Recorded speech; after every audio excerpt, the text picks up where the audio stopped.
Acknowledge, but don't engage. Acknowledge, don't engage. And that works at the grocery store.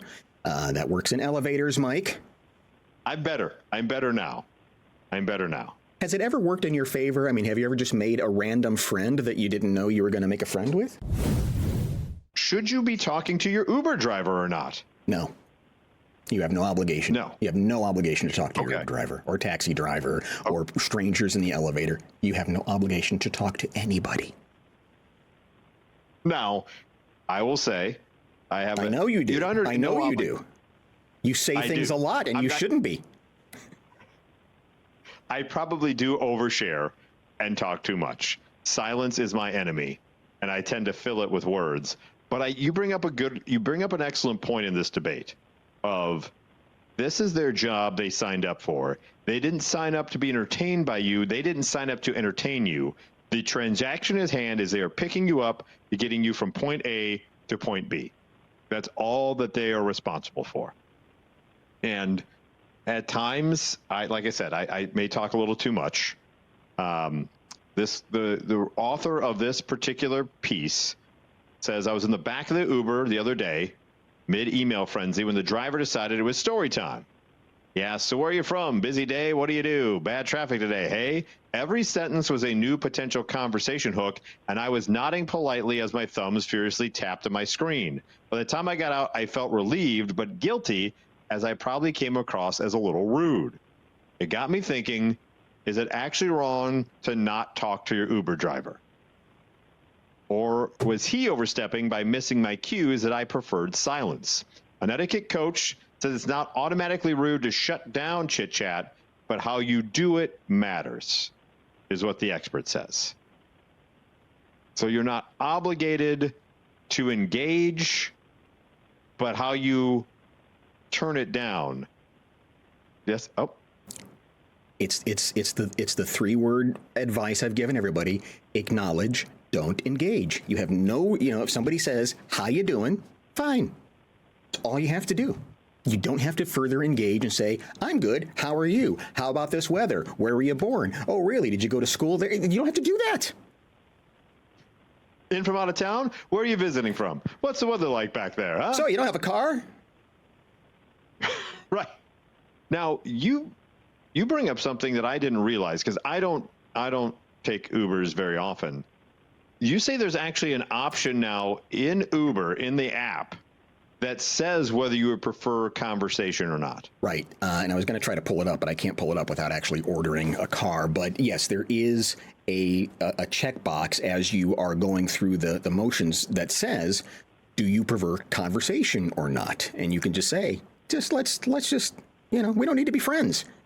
I'm here. I want to go there. That's all we have to do together. Do you feel like there is more of an obligation now for people if an Uber driver says something because of the reverse rating system, of how now you can be knocked down from stars if you're not engaging to them?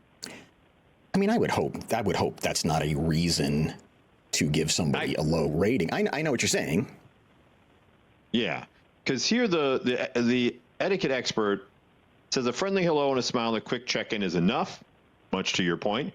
After that, it's perfectly acceptable to ride quietly, especially if you're tired, overstimulated, or simply not in the mood. Silence isn't rude. Ignoring someone is. So you have the golden rule. You should be an etiquette coach.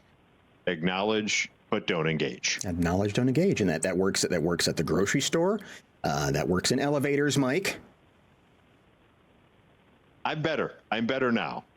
I read the room much better. I don't feel like I have to be the bellhop anymore. Has it ever worked in your favor? I mean, have you ever just made a random friend that you didn't know you were going to make a friend with?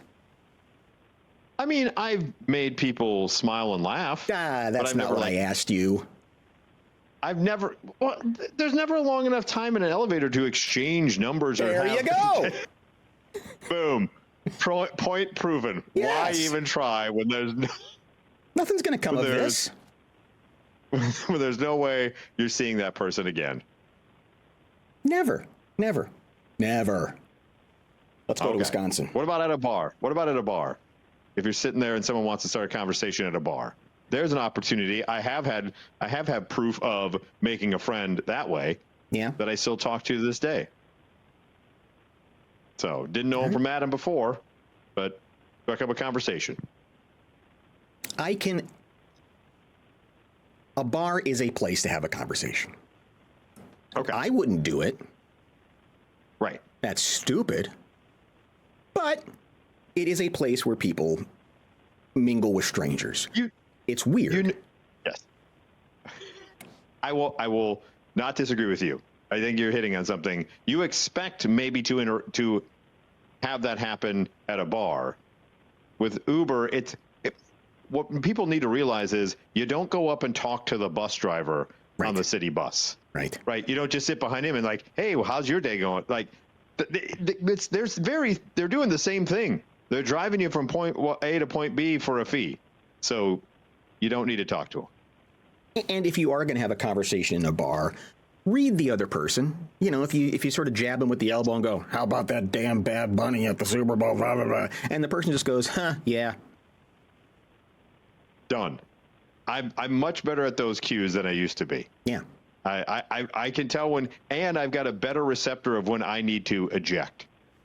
Like, I have a really good thing of like, okay, even in my mind, I'm like, I've interacted, I am now bored, and it's time to just, pleasantries aside, I bid you adieu. Yeah. Can't be a lingerer. Read the room.